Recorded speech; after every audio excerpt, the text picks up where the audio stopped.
I did? You know, I didn't know that. Dr. Stevenson. Hello. Unfortunately, to be with this wonderful group of people. Got long hair. I had my lip roller. Oh, that makes the picture better. You should bring it up. Got the lip roller out there. This is my belly all sticking out.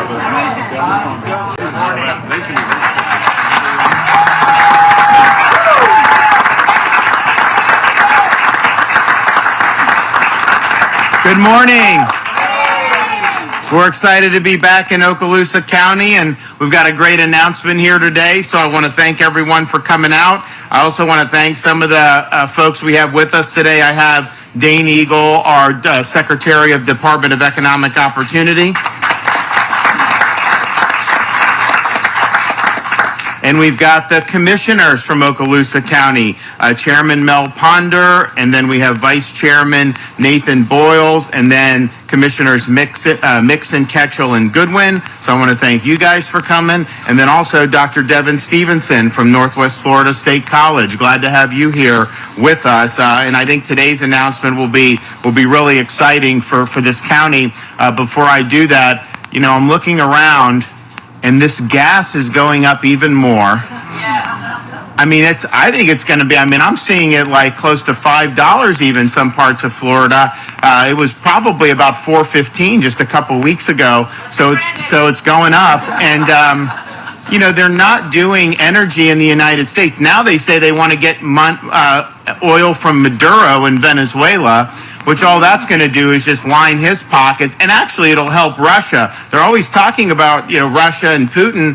Well, they have a very close relationship with Maduro and Putin, and so they're doing that. They'll beg OPEC, but they will not do more energy in the United States. And the result is that they've really reduced our ability to be energy independent and produce our own energy. They're canceling oil and gas leases in places like Alaska, and the people that have to fill up their gas tanks are the ones that are paying the price for those bad policies. And so I think what Elon Musk said the other day about, you know, whoever puts that stuff into the teleprompter is kind of who the president is, because you just never know. But this is a huge failure, and it's really difficult for a lot of people. And we have not even hit summer driving season yet. So I think you're going to see it, you know, unless they reverse course, you're going to see it over $5 a gallon for unleaded. And in places like California, it'll probably be like $7 or $8 because of all the taxes they have. That is going to be a huge, huge hit to a lot of working people. And the thing is, the energy, when that's more expensive, it actually permeates everything else as well.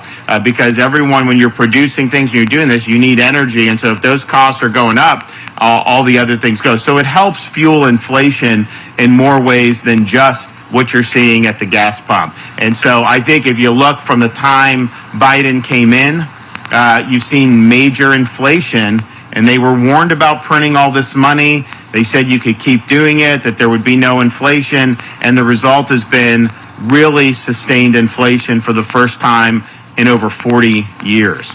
And, you know, who knows when the end is going to be. I think, though, because of a lot of this mismanagement, it's very possible that Biden plunges this country into a recession. And I hope that's not true. I think Florida's done what we should do to do things right, to actually have the state open.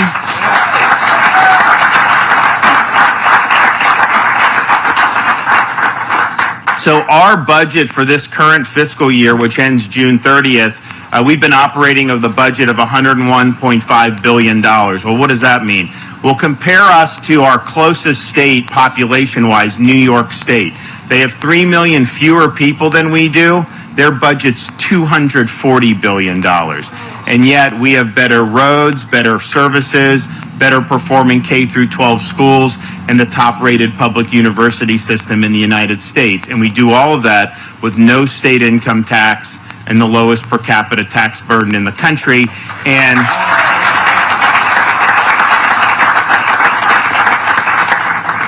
And we won't know the final number until the fiscal year ends, but we are going to end this fiscal year on June 30th with a $101.5 billion budget we're going to have a surplus of over $20 billion. That's the largest in the history of the state of Florida.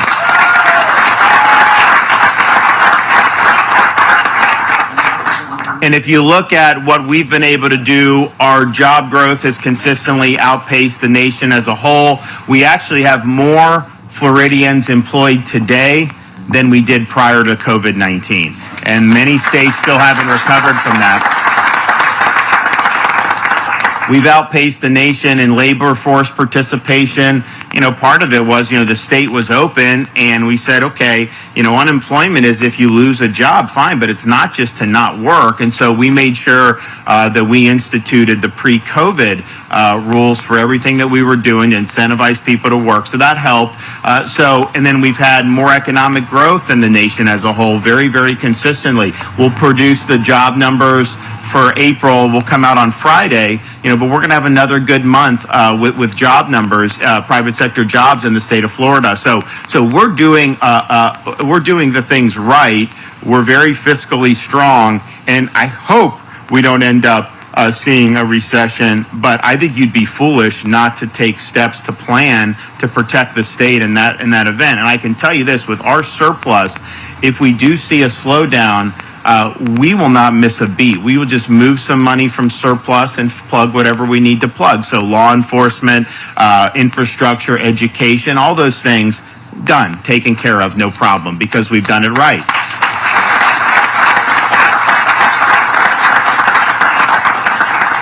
But you think about so the Congress, they've printed money. Obviously, Biden was supporting of it.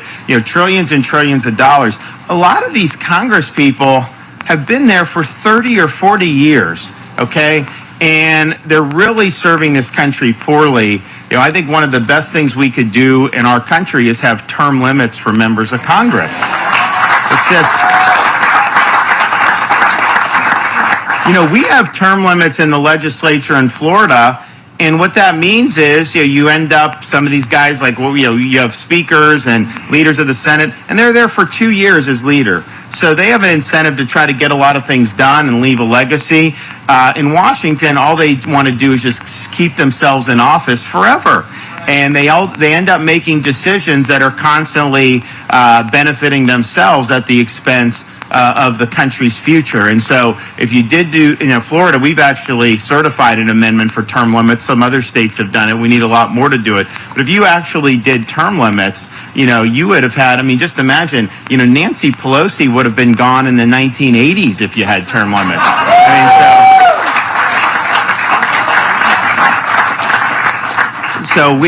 But bottom line is that we are fighting back. We're doing what we need to do, and we'll see what ends up happening. But it's frustrating to see so many bad policies being posed on the American people. And one of the things that we're really concerned about is Biden has now created a disinformation bureau in the Department of Homeland Security, and they have this Nina Jankowicz, who is really off her rocker, that they put in charge of this.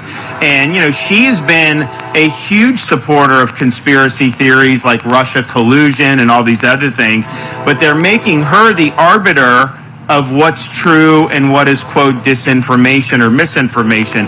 And the way they're doing it is, whatever the regime wants, they're going to say is the truth. And then if you dissent from that, they're going to say it's misinformation. But if you think about it, over the last 2 years with things like COVID, all the things that I was saying early on and others, they would say is misinformation. And then 6 to 12 months later, people would admit it's true. Like, for example, if you get COVID and recover, you have protection through natural immunity. The CDC denied natural immunity. They said it was misinformation for like a year and a half. Now they kind of begrudgingly admit it, but they still don't admit like they would.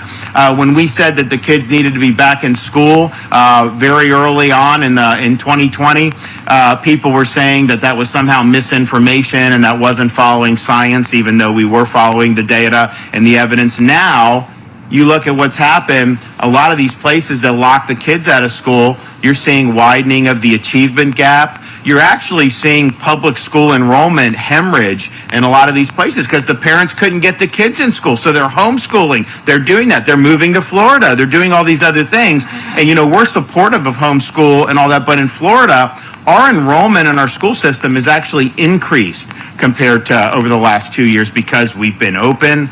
We said the kids don't have to wear masks for 8 hours a day. We're working to make sure that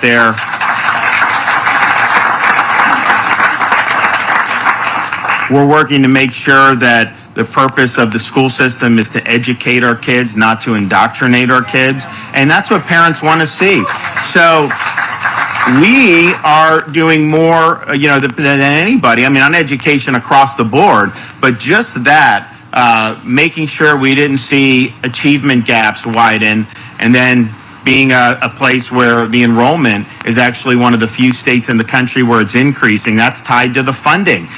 When you have less kids in school, then the school districts get less money. So we've never had more funding for schools in the history of the state of Florida than we do right now. And we've done things that really they haven't done in a long time, like promote vocational education, like make sure we don't have ideology in the classroom, like critical race theory and all these other things. And that's really what leadership's all about. We got to get out there and get it done. And we had the issue where we wanted parents to be able to send their kids to these young grades without having things like woke gender ideology in the curriculum. And that was something that was important to a lot of parents. Some of the media didn't like it, and there were some companies that didn't like it. But at the end of the day, we govern this state on the basis of what's in the best interest of the people of this state, not what some California-based corporation thinks they want to see. And that's just the way it's going to be. So you saw all that, and they would say all this stuff with the schools and natural immunity, and even saying that COVID was less risky for young people than old people. They said that was misinformation at one time. They said an 8-year-old kid and an 80-year-old, everyone's still at risk, and that was wrong, and we were right on that. And so having the government tell you what's true and not is antithetical to the values that this country was founded on, particularly a regime that is so divorced from reality like this one is. But what they're going to do is they are going to take people that they want to marginalize and silence, and they are going to categorize what you're saying as disinformation or misinformation. Now, they're not going to have the federal government necessarily directly crack down on that, but what they are going to do is they are going to give that information to the social media companies, and they're going to expect Google and Facebook and Twitter, if Musk doesn't end up getting it, they're going to end up relying on them to enforce what they say is proper information and what they say is disinformation. But you know what? If you have good ideas and you have good policies, you don't need to worry about people criticizing you. The only reason they worry about it is because they don't want people to know the truth. And so trying to stifle dissent, and they're trying to muzzle people who are speaking out because they see the nonsense that's going on around them. I mean, just think about what the NCAA did with the women's swim championship. You have a swimmer that swims on the men's team for 3 years, and then all of a sudden says they're going to identify as a woman swimmer and swim against the women, and then they give that the national championship over these women who've been training for a long time. And the second place was actually from Florida, who had won a silver medal in the Olympics. So she got robbed of a national championship because the NCAA is really trying to make us complicit in something that's false. And so that's what you're going to get, and they will absolutely do whatever they can with social media to try to stifle dissent. So, we're absolutely going to be on guard to fight back against that. I do think that if Musk gets Twitter, the reason they don't want him to get it is because he's going to open it up. And they basically just admitted on camera, there was a hidden video where one of the Twitter people was saying, yeah, we don't believe in free speech. All we want to do is marginalize people who have conservative views. And so that's pretty much what it's become. So with Musk, he's going to open it up, and then their ideas are going to have to withstand scrutiny, and they don't want to have to put their ideas to scrutiny, because if you're telling me things like a man can get pregnant, that's not true, okay? And we know that's not true, and we're going to be able to say that's not true, and they don't want that. They want you to be muzzled. So Disinformation Bureau, I think it probably is unconstitutional anyways, but clearly if they're subcontracting out these social media companies to do their dirty work, that's violating the Constitution indirectly, and they're just as liable for that. So we'll be on guard, and we'll make sure that we're standing up for what's right. So one of the reasons we're here today is because my view is we want to expand our industrial base in the state of Florida. We're proud of a lot of the different industries that we've had. We've got a great agriculture industry. We obviously have a great tourism industry. 2021, we set a record for domestic tourism in the state of Florida, even better than we did pre-COVID. We're constantly leading the nation across the board on all that. People want to visit here. Part of it was, particularly in Northwest Florida, you could come here, summer of 2020, and you could just vacation, and it was like normal. And there were very few places around the country where you could do that. So people wanted to, if you're going to spend your hard-earned dollars on a vacation, you want to be able to come where you can make your own decisions and relax. What you don't want to do is be accosted at the front of a restaurant to show your medical papers. What you don't want to do is have somebody nag you about putting a mask on your face. And so they knew in Florida you wouldn't have to do that. So that was part of the reason we did really well. So we're proud of that. You also see more things happening where you have this commercial space industry. If you go on the east coast of Florida, compared to where we were 10 years ago, it's night and day. It's fantastic what's going on. You've got a lot of these financial technology, other types of stuff wanting to come because, quite frankly, we have a better economic environment. So you've seen that. And you've seen other things. But I think that, this country needs to make more things and not have it all come from China. And we saw that during COVID.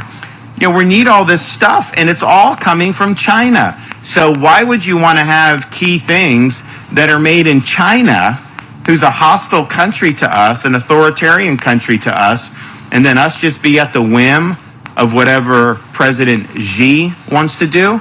I don't think that that's right. So we've worked really hard to do that. We've got some great announcements in the pike in terms of what's going on throughout the state. There have been a number of companies that have moved down to the state of Florida to be able to produce things here, and we're working with more every day. But part of what you need to do, I think there's two main things you have to do in addition to having a good economic climate. One, you need to be committed to workforce education. And our view in Florida is, a 4-year brick and ivy university is not the only way people can be successful in this world. And in fact, it's not even the best way in many, many instances, because you have really high demand skills that would be more considered traditional skilled trades. We just did a thing at Florida State College, expand truck drivers training for commercial licenses. Walmart is starting out these truck drivers at $110,000 a year. You have companies in Florida that'll pay a $15,000 signing bonus for new truckers. So this is a huge thing. We do more diesel mechanics. We've done more for welding and HVAC and all these other things. Very important stuff and really lucrative. And the thing is, you don't have any debt when you go into these, and you're making good money. There's been a lot of people from my generation on who were told, man, unless you have that college degree, you're not going to be successful. So a lot of people have gone $100,000 in debt. Some of them don't even graduate. Actually, a lot of them don't even graduate. And then some of them graduate and they have a bachelor's of arts in zombie studies. Okay, well, and then they end up working at a job they could have at a high school, and they're deep, deep in debt. And so it doesn't mean that there aren't good pathways in universities. And in Florida, we don't let our state universities raise tuition. So it's actually affordable, and you can go, and you will not have to go $100,000 in debt, particularly if you have bright futures or all these other things. So we're proud of that, and there's obviously a pathway for that. But there's just as viable pathways to go the route of skilled trades and other type of career education. And so we've put our money where our mouth is. We've added 50 apprenticeships in the last couple years. We're now really one of the leading states for workforce education. So these companies, if they're looking to expand footprint, they know that we have our state colleges or school systems that are going to work with the state to be able to produce people who have the necessary skills. So I think we've done a good job on that. You also need the infrastructure. They want to know, where's the industrial park? What kind of services? What are we able to do to be able to bring our company there or expand our footprint and create an awful lot of jobs in the process? And so that's what we're here today because we look at Okaloosa County and we look that there's a lot of people that are interested in bringing production capacity to Northwest Florida in general, but Okaloosa County specifically. So I'm really happy to be here today to be able to announce that the state of Florida, through the Governor's Job Growth Grant Fund, is going to be providing $3.2 million to Okaloosa County that will support the installation of road, rail, water, sewer, and broadband infrastructure for businesses at the 10,500-acre Shoal River Ranch off Highway 90.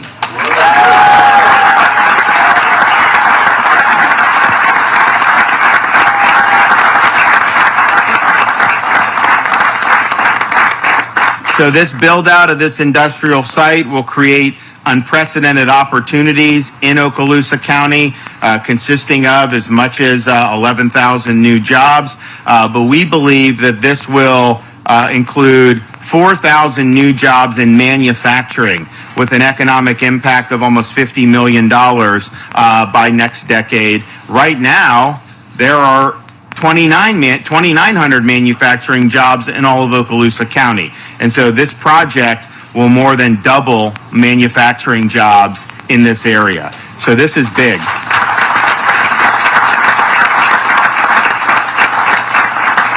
And so we will be working and I know the county is working with a lot of companies right now. And I know there's a number of them that are on the verge of making announcements and signing on the dotted line to come here. This commitment to the services at the industrial park is going to be huge. I mean, because this is going to give them the confidence that they have all the infrastructure they need to be able to be successful. So I anticipate there'll be some announcements in the not too distant future. And this is really a big thing. And the thing about it is there's all this technology, there's all these other types of jobs. There's nothing wrong with that. But a technology company can just pick up and move somewhere else. When you have an industrial capacity, you're there, you have a lot of capital invested. You're there as part of the community. And that not only means jobs that can fill now, but it also means as more students graduate, as more people need employment, that this becomes something that people in the community can rely on. And so I think it's a sturdier way to have a foundation of an economy, and I'm really, really excited that we're going to do it. And I know we will get great cooperation from the school district here in Okaloosa, from Northwest Florida State College. So if there's certain things that are needed, we will make sure we all work together to develop those programs so that our students in Northwest Florida have opportunities to move immediately into gainful employment. So we're going to be hearing from some other folks. So first we're going to hear from Mel Ponder, then we're going to hear from Dane Eagle. But before we do that, we will present the check. Who wants to take it? All right.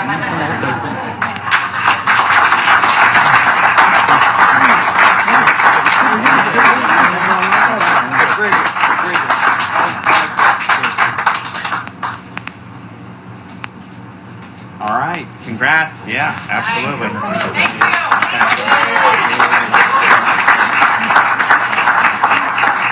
All right, go ahead. Here, we'll take it. Oh, whoa. Who wants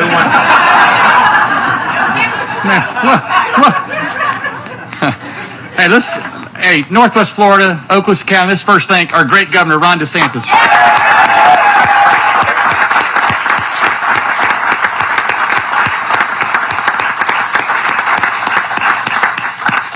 Governor, thank you so much for coming to Okaloosa County today. Secretary Eagle, thank you so much for coming to Okaloosa County today. It's a great honor, always a great honor for us here at home to welcome our great governor within our footprint. And always when he comes, he brings good news. And so for us here in our area, that's something we should all really be humbled and thankful for it. We have a governor that is not only leading the charge really nationwide, but to us here at home is a difference maker every day of our lives. And so, Governor, again, we're humbled and honored, and thank you again for the support of this amazing project. As has been said, the Shoal River Ranch Gigasite, it's a critical infrastructure project that the Florida Job Growth Grants Fund awards us today, and it's a difference maker. You know, some have said it could be even so transformational in the north end of the county, it could do these jobs that the governor's talking about, and there's no doubt that we have high expectation for great things on the horizon. For those who don't know, he mentioned it, it's a little over 10,000 acre footprint, just about 9 miles to our east. Roughly 2/3 of the footprint is north of Interstate 10. Roughly a third is about south of Interstate 10. So it's an amazing footprint for us to work with. A couple points of information I just want to share quickly. It's bigger than a mega site. It's actually labeled a gigasite. There's nothing else this size. Listen to the stat. There's nothing else this size with this much access to a major interstate in the state of Florida. Let me repeat that. There's nothing else this size with this much access to a major interstate in the state of Florida. If that doesn't start to get you excited, I don't know what else does. The site is total modal, meaning it has access to multiple modes of transportation, including interstate, connectivity, railway, airports, plus the proximity of this site to the southeastern United States within a 6 to 8 hour fan. We have such a major portion of the U.S. population in that fan is an access within this site. That's big.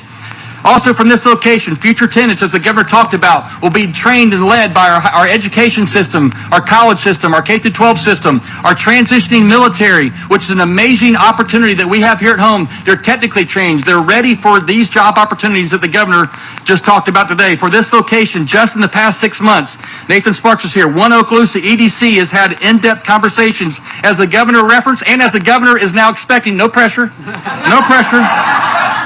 In-depth conversations and hosted site visits with not 2, not 4, but 9 companies and the site selectors expressing interest in this property. Taken together, the opportunities it would create, as the governor alluded to, thousands of jobs in multiple sectors. Another great win as we diversify our economy. And without exception, these companies and site selectors have all encouraged us to do everything possible to continue to prepare the Shoal River Ranch Gigasite for large-scale economic development opportunities. And that's the opportunity we have that's transformational for our area. For those that don't know, the Job Growth Grant Fund, as the governor alluded to, it's a $3.2 million opportunity that we're just going to get blessed and injected into our area, coupled with $1.7 million in matching funds. So altogether, about $5 million will be spent on this development-ready site. The grant award will also allow the county to begin working with the Florida Gulf Atlantic Railroad, LLC Railway, the FDOT to undertake improvements to Highway 90 at the site's entrance, improve the railroad crossing, pave roadways, install fiber, water, and sewer utility infrastructure. Site readiness will take us from talking about what could happen to actually doing it. Multiple partners, just real quickly, want to thank them that have helped us in writing letters of support. Crestview Area Chamber, Career Source Okaloosa Walton, Chelco, Florida Gulf and Atlantic Railroad, Florida's Great Northwest, Florida Power and Light, Northwest Florida State College, the School District of Okaloosa County, Okaloosa Gas District, Okaloosa Technical College, and of course, One Okaloosa Economic Development Council. Again, many thanks and support to our Governor Ron DeSantis and Secretary Eagle, who made today's announcement possible. And I tell you, it's a game changer. We have an amazing leader that puts great value on the gift and call of our people and our community. He's recognized that. He's putting seed in the ground to honor our community. Him coming is a testament to that. Secretary Eagle coming is a testament to that. I think one more time, let's give thanks to our Governor, Ron DeSantis.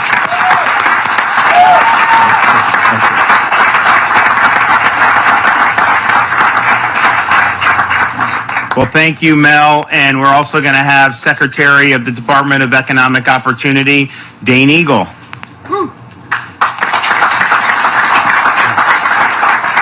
Well, as the governor mentioned in his comments about the governor's Job Growth Grant Fund, it's one of the top priorities and tools that he has to lure businesses to Florida. But we do that by focusing on our communities, working with our cities and counties, state colleges, technical colleges to work on infrastructure and workforce programs across the state that are going to lure businesses and jobs to be able to fulfill in your communities.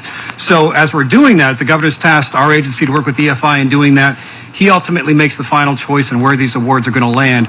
We were here just 6 months ago awarding nearly $3 million in Volusia County to Northwest Florida State College for diesel mechanics. That's going to do wonders with the technical, logistical nightmare we've been seeing nationally. Not only is it going to help out Okaloosa County, but all of Florida, the southeastern United States. So that was the beginning of our award cycle. Now we're here at the end of the award cycle, back in Okaloosa County, doubling down because the governor's excited about this project and what you all can do. You heard enough from Chairman Ponder about the benefits of it, but ideally, and what we're doing is this site prep of land. We have talked through EFI, through the governor and the governor's office, talking with major companies across the United States who want to come to Florida. They're not necessarily looking for big cash handouts, which some states do. Florida doesn't. We have the best atmosphere, not only the people, the beautiful land, the atmosphere physically, but the regulatory and taxing environment. They want to come to Florida, but what they need is land. They're looking for land. They're looking for places to go. So now we can point to Okaloosa County. So let's make it happen. Thank you all, and thank you, Governor.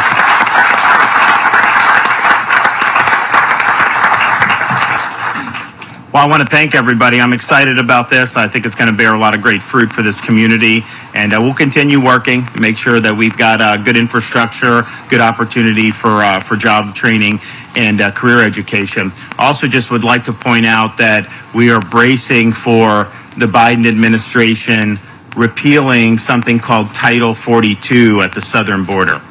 And if you've looked, we've had, since Biden has become president, I think about almost 2.5 million people illegally cross the southern border. What does that mean in terms of the quality of life for Americans? Well, we know we've seen record human trafficking, sex trafficking, drug trafficking, such that now the #1 cause of death for people 18 to 45 in the United States of America is fentanyl overdose. They may be making it in China, but they are bringing it all right across the southern border because of what he's doing. Now, even as bad as those numbers are, that has all been done with this Title 42 in place that was a legacy from the Trump administration, where they are at least turning away some folks who are trying to come illegally. When they open that, you're going to see a major flood of people going across the southern border. And we've taken action. I mean, I sent people last year from Florida to help Texas. You know, the problem was they would be capturing these people coming illegally, and they just walk right across. I mean, they just walk right across. And so you give them to the feds, and then the feds would release them anyways. And so I didn't think that that was really a good use of resources. They need to be putting them back. I mean, that's really what you should do. So we sued Biden on catch and release, actually in Northwest Florida in federal court, and we're winning that case. So, we'll see what happens. I'm also going to sign a bill here in the next couple weeks that if there's contractors that the federal government hires to dump illegal aliens in Florida, then those contractors forfeit the ability to do business with the state or with local communities. And we're just not going to do it.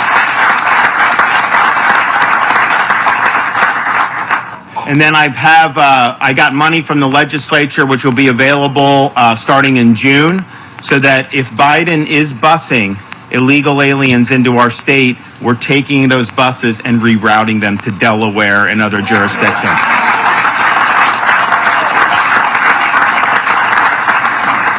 So stay tuned on that. I just think it's unbelievable, the failure at the southern border. And the thing is, he took an oath, Biden, to support and defend the Constitution, to take care that the laws are faithfully executed.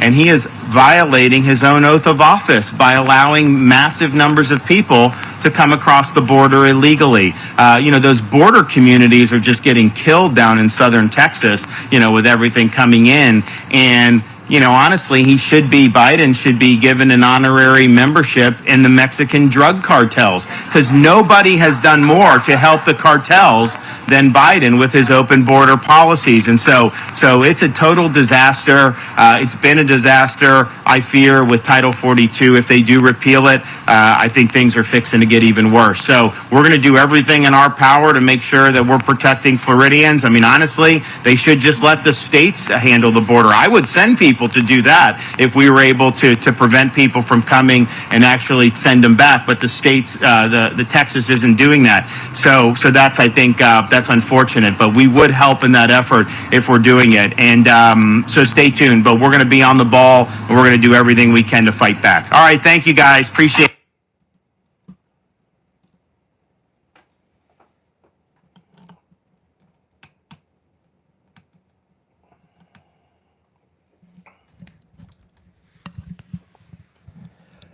A lot of people missed what was just said there.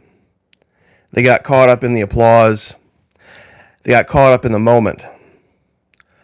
The governor just basically said, in so many words, if you do business with Washington, D.C., we're going to sign a bill saying that you don't do business with the state of Florida. Oh, pardon me. The new free republic of Florida, because that's what republics do. If Biden does whatever Biden wants to do, that's fine. But anybody colluding, business or otherwise, with Washington, D.C. to affect policies from Washington, D.C., you will not do business or operate in the state of Florida. Will revoke your licenses. So it takes more than just Class C or B CDL to drive a bus full of immigrants.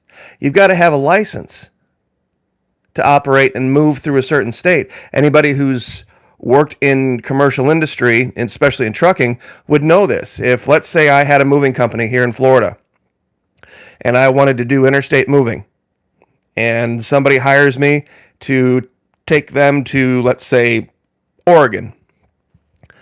For me to legally be able to do that, I not only have to have a commercial license in Florida, I have to have a commercial license in any state I have to drive through to get to Oregon. That means likely Nevada, Utah, Idaho, Denver. You have to have a commercial license in all of these states. So Biden can put as many people on buses as he wants. And the minute they get to our border, it's our rules. And if we don't recognize their license, that's where the bus stops. There's nothing they can do about it. Because that's the way the law works. Look it up. Look it up. And those of you who are worried, yeah, I'll tell you what, Trina, to be an interstate moving company, it is expensive to hold licenses in states, especially ones, one second here, that you don't probably need. For example, if you're a moving company, and let's say you're in Tennessee, well, you'll probably hold licenses in everything east of the Mississippi, and maybe, along 80, but, probably not Montana, probably not the Dakotas. You have to plan for states that you're going to go through, or possibly could go through. A lot of companies don't hold licenses in Florida. They hold licenses all the way through down to Georgia, but they think they can sneak into Florida real quick, drop something off, and run back without anything bad happening, because you don't go through Florida on your way to anywhere. But a lot of companies do, because it's a big destination state. A lot of course, elderly folks, they move down here. But I'm getting away from my point. This is a Florida control thing. And it was leading me into my next point about this whole fear about Florida Maquis, haven't you heard this story about how on the 22nd of May they're going to be signing this piece of paper 10,000 miles away over in Europe somewhere that's going to sign away our sovereignty, blah, blah, blah, blah, blah, blah, blah. Let me be very clear on behalf of every single gun owner in the state of Florida. Our sovereignty is guaranteed by some items that we have, usually in our closets.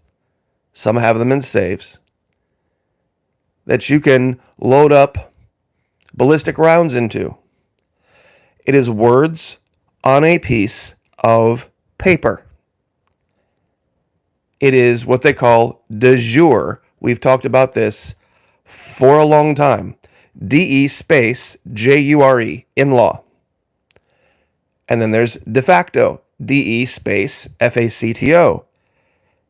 Factually speaking, Florida has an armed militia, somewhat disorganized at the moment, of about 10 to 15 million people. People say, oh, China's million-man army. A tiny, tiny speck compared to the amount of armed Floridians, the vast majority of which are either very close to a military base or were former military themselves. So yes, we're not worried. Yes, Florida is sovereign. Yes, Florida is free. And it's really strange, and, I hate to be too colorful with my language, but every single time there's these good news announcements that we cover here, we got to have some sniveling little coward show up. Well, you're not going to be safe from a nuclear weapon when the cabal decides they're going to destroy. Anybody who's in that mindset where everything always defaults to that, well, I don't care how good a news it is, if somebody drops a nuclear bomb on your head, if that's where you're going to go with everything, just move into your bunker now. Just move into your bunker now and stay there and don't come out for any reason. You're clearly decided that you're going to live your life as a coward. And you're comfortable being a coward. That's okay. You're allowed to choose to be a coward. We're a free country. But don't bother my people in the chat. Yes, and take lots of face masks. And make sure you get your fifth jab before you get in there. It's just unbelievable. Absolutely unbelievable. But there's something else I wanted to cover. Actually, a couple other things I wanted to cover because it's something that many people aren't seeing. It's what's really going on with Twitter. See, Twitter, the governor had mentioned how Project Veritas had cornered another Twitter employee and said, yes, of course, we censor conservatives. We don't believe in free speech. We're trying to push a liberal narrative. That's fine. But what's the overriding assumption? The overriding assumption is that whatever Twitter does is going to have a real-world influence in politics. Well, what if that wasn't the case? What if people just stopped? You see, they can only go so far before people are like, this is contrived. You see, that's what's happening now with places like Twitter, these liberal outlets. They're becoming contrived versions of themselves. And it's, to some extent, no longer, there's always an entertainment factor. Whether people want to admit it or not, there's always an entertainment factor. You want something out there to challenge you, something out there to keep your attention. Well, a whole bunch of liberals sitting around in a circle jerk, even for them, it's going to become pedantic and boring, and they're going to lose advertisers. They're going to lose interest. And when conservatives migrate to other places, whether it be Getter or whether it be Parler or whether it be Truth Social or whether it be all these, even if they're smaller and they don't have the reach of a Twitter, that's still a little tiny slice of ad share. another little tiny slice of ad share. The more different places stand up, different venues, Rumble or Odyssey or BitChute or all this, it's going to have an effect, not in the sense that any one of them could compete with Twitter. Of course, no one of them could compete with Twitter. No one of, like those other video sites could compete with YouTube. But they're still going to offer an alternative. Another place for discussion. And more importantly, people are going to start to make decisions irrelevant of what's going on social media. For a time, people were able to say, oh, look at what's going on Twitter and look at what's happening in politics, and you could correlate the two when it was genuine and it was organic.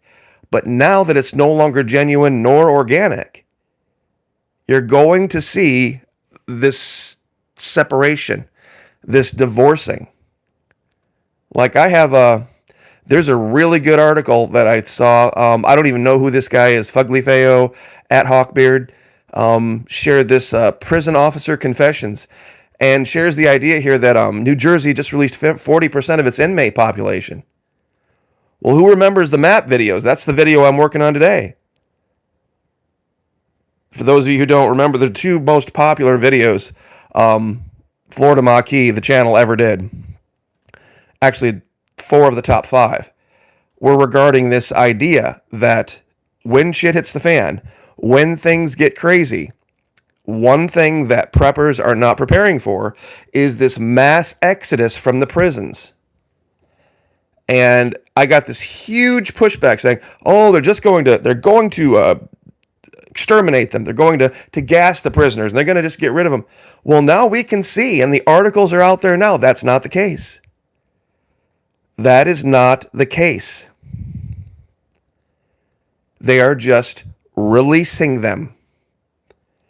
And a lot of these guys, one thing you learn in prison, I've never been myself, but I know people who've been, and they've said one thing that happens is these guys get really good, really, really good at schmoozing people and weaseling their way into groups.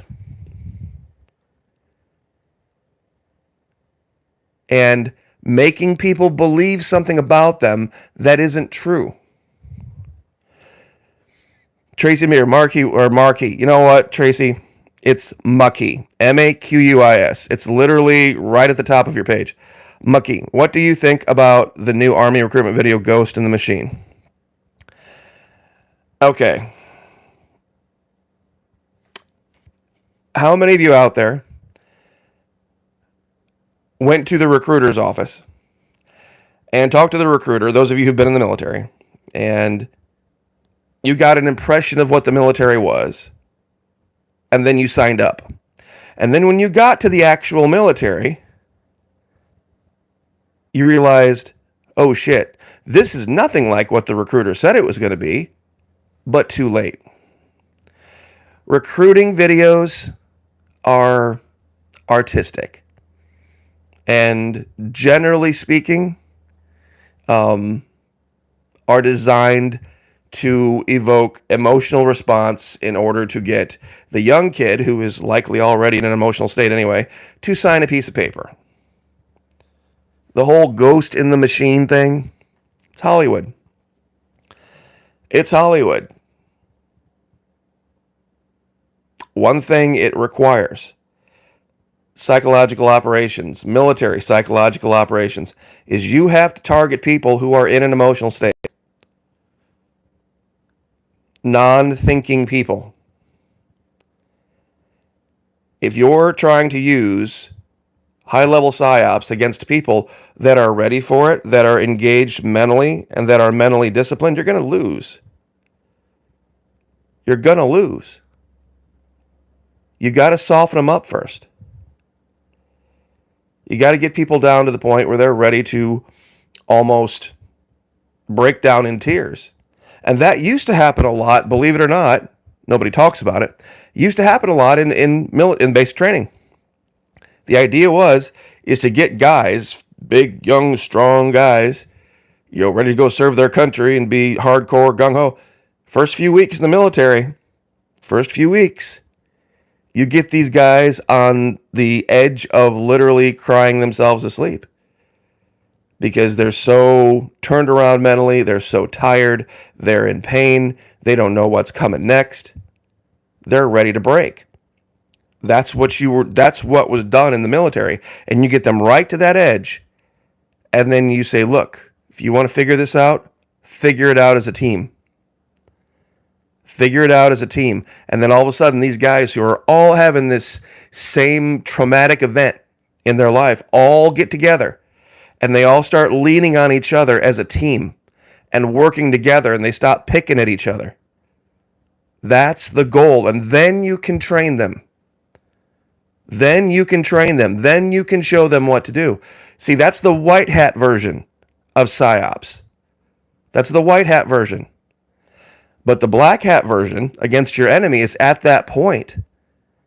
Instead of training them, instead of focusing them on each other as a team, you focus them inward. You focus them on themselves. And you make them little tiny selfish little animals. And then you can make them do whatever you want. You see, it just depends on how big of a stomach you have. Exactly. Bad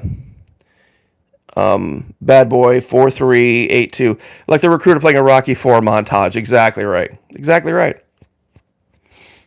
See, a lot of guys don't have the stomach for PSYOPs.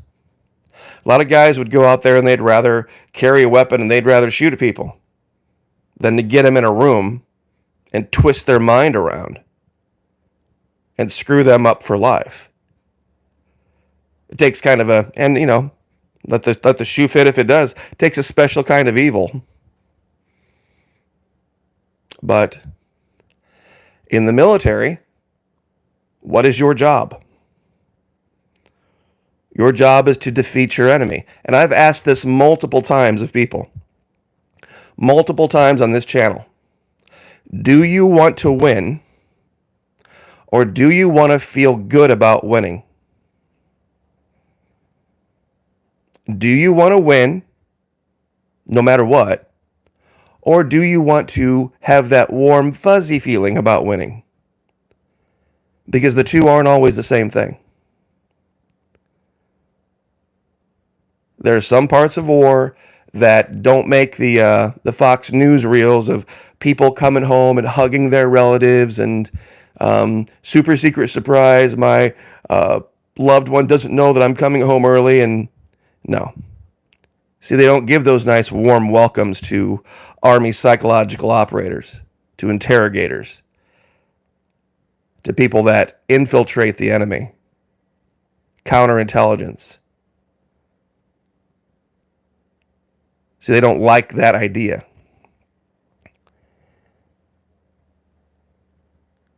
They hate that idea. In fact, it's always, even Caesar said it. Even Caesar himself said this. Julius Caesar.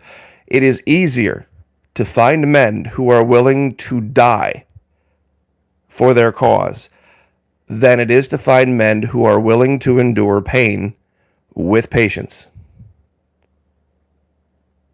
See, one of the things, and Ray Riley said, I wish more states would follow Florida, we would be in control again. Do you want to know what the reality is? The ugly reality of why Florida is what Florida is? There's an ugly reality to it. And I'm just going to say it. For the last 40 years, at least, Florida has been the butt of the jokes of everybody else in the country. Florida man, Florida woman, ha ha ha, they're a bunch of idiots, they're a bunch of hillbillies, they're a bunch of numbnuts, they don't know what they're doing. They're just a giant joke. Florida's a great place to visit, but it's a bunch of idiots. And this went on for decades on the internet. Huge memes. Huge memes. Not from other countries, mind you. Not from the Russians, not from the Canadians, not from the Chinese. People in our own country.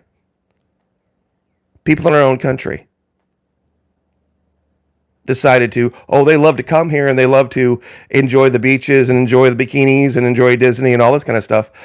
But when they got back home and they were back behind their anonymous little computers, they would tear us down and rip us down and call us names and make fun of us. You see, after a certain point, you get a thick skin. You get a really thick skin. So you no longer give a damn. You just don't. Your give a damn. Florida's give a damn busted a long time. Like, okay, that's fine. Come down. Bring lots of money. Bring lots and lots and lots of money because you're going to make us a target. You're going to make fun of us. No problem. People are either targets or assets. Which one are you going to be? Let me say that again. People are either targets or assets. Which one are you going to be? So when this whole 2020 thing hit and DC started to threaten people, we're like, yeah, whatever. Bring it. What's the worst you can do?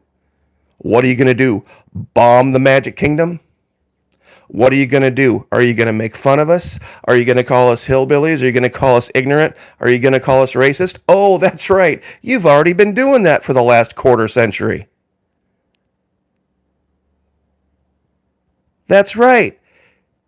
Even people in other parts of the South. And all of the Northeast, basically. Florida was just this big laughingstock joke. Ain't nobody laughing now.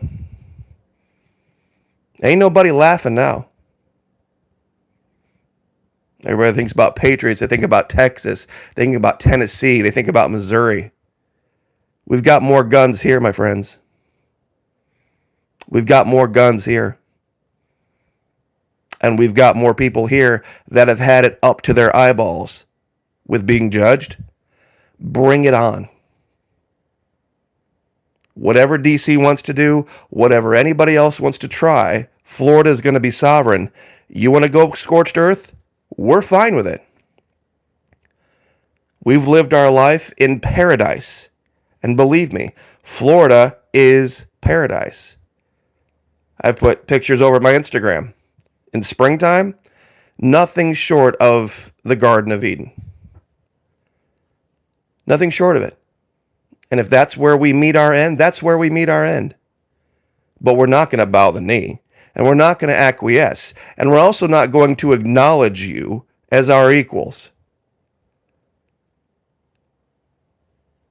Because for so long, you, not us, you made it clear we weren't your equals. That we were just a bunch of lowbrow, low IQ hillbillies that just didn't know which end was up. And the only reason we had our head above water is because of Disney. Well, guess what? You were wrong. Embrace it. Fun fact. During the War of Northern Federal Aggression back in 1860, there were two battles fought in Florida, and the Confederacy won both of them handily. The Union never won one single battle in Florida. So, fun historical fact. And had we been in well, I probably don't want to go down that road too far. So, anyway, I guess I should probably leave it there before I get myself another suspension here on YouTube. So, anyway, this is 16 March 2022. Senator Michael Testa warned that Governor Phil Murphy's early release of thousands of inmates under the guise of the pandemic might have just been part of a larger plan to justify a permanent reduction of New Jersey's prison capacity. At one point, they had released right after this hit 40%. Latest release comes after 40% of the state prison population was released back at 40% of the state prison population was released back into New Jersey communities in 2020 and 2021. Map confirmed. Map confirmed. Way back in July of 2018, this is exactly what I said they were going to do. Exactly what I said they were going to do. And believe me, they are going to, these prior inmates, these newly released inmates, they are not going to hang around where they were incarcerated. They are going to start to fan out, and they're going to start to find the lowest hanging fruit. And right now, the lowest hanging fruit are all these communities way out in the middle of the Middle West who are desperate to have workers come in. They are desperate to have people join their little groups. And these prisoners are excellent at telling you what you want to hear, to weasel their way into your confidences. And it's going to turn the Midwest into a shooting gallery. And we've already seen it now. Where are all the major shootings happening now? Where are all these major events happening? Where? Midwest, Northwest, Ohio, Chicago. Where was the latest one? Pennsylvania? Michigan? All over the place. So, anyway, I don't have the usual screen that I put up, but I guess I'll go with this one. This is a girl who is a CO, and she's doing an interview with Christina Randall, Randall. Christina, Christina, Christina Randall, just like it sounds down here.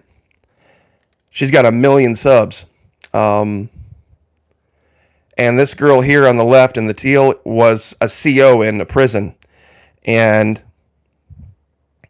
she lays it out in reality, what's really going on, and the contact and the influence that these inmates, these millions and millions of inmates, that they have on the outside, and what their goals are, and what their plans are, and how they're going to go about it. And there was one stat in this video. Let me show you. Okay. This is the U.S. prison population as a whole. 1.316 million in state prisons. 615,000 in local jails. 225,000 in federal prison. The vast majority of prisoners are in state prisons. New Jersey just let go 40%. Now think what 40% across the country would mean. Of those 1.316 million, 718,000 are violent. They're not all drug offenders. You see, there's this big lie out there. Oh, the vast majority of people in prison are there for just a low-level drug offense. Bullshit. Bullshit. Of the 1.3 million in state prison, only 200,000 are there for drug offenses. 718,000 are there for violent offenses. 237,000 are there for probably burglary or larceny or stuff like that. Public order, 152,000. Local jails, this includes a group that has not been convicted, just being detained. 150,000 convicted. Federal prisons and jails. So this whole big lie about, oh, it's all low-level drug offenders, bullshit. It's not. It's not low-level drug offenders. The vast majority of them are violent, nasty, repeat, frequent flyers that have no give a fuck. Which is kind of a funny thing. You see, we're used to that down here in Florida. That's why our sheriffs in Florida, they'll go right on camera and they'll tell armed Floridians, hey, if you have somebody breaking into your property to do whatever, shoot them dead on sight. We'll just send the coroner. Sheriffs in Florida encourage homeowners, armed homeowners, to get trained, get really good with weapons, and if they have to deal with a break-in, kill the guy first, call us second. So that's why you don't see a lot of these shootings in Florida. You don't see people walking into churches in Florida because they know they're going to get popped. And nobody's going to jail for it. There's no BLM riots here. There's no people walking around with cameras ready to record the cops doing this or record the cops doing that. That shit don't fly down here. It does not fly down here. There are so many, and Trina said it right, there's so many of us that are armed and are just at the point where we just don't give a fuck, and we have the support of law enforcement. It's amazing how safe it makes it, which is what Trina was saying, how safe Palm Coast is. It absolutely is. I've gone to bed without locking my gate, without locking the front door. Most nights I do. I have absolutely zero fear. I've got a shotgun by the bed, and I've got a rifle in the closet. And everybody does. Everybody does. You would be an absolute moron in St. John's, Volusia, Flagler, Polk, Collier, Okaloosa, where the governor was, and any of those counties, to be a burglar. You would have to have a death wish. You would absolutely have to have some kind of a death wish. And as far as what I have, I have a limited inventory compared to a lot of guys and gals. But once the word gets out, you don't hear about a lot of stories of people having to shoot to defend themselves. Why? Because the criminals already know. The criminals already know. And they want to go where the low-hanging fruit is. See, the idea for a criminal is to wake up tomorrow morning with your ill-gotten gain, not wake up tomorrow morning full of holes, cuffed to a bed somewhere if you lived through it. That's not their goal. So, anyway, people talk, we talk about the governor, and we cover all this stuff about Florida and why things are going so well here. And whenever we see somebody say, well, with a nuclear weapon, though, that's just somebody looking for a reason to be afraid. The only people that are afraid in Florida are the criminals and the liberals, which these days that's kind of synonymous. But join us over at Truth Social. It's clearly not as big as Twitter, but it is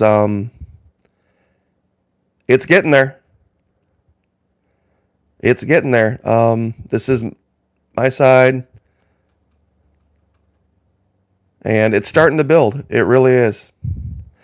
So I will leave it there. But God bless all of you. Like, share, subscribe. We're going to have a video up later talking more about this issue with the prisons and how you're going to start to see this all across the Midwest, because the more they release, the more money they save. So God bless everyone. Have a great day. Like, share, subscribe. We'll see you guys next time.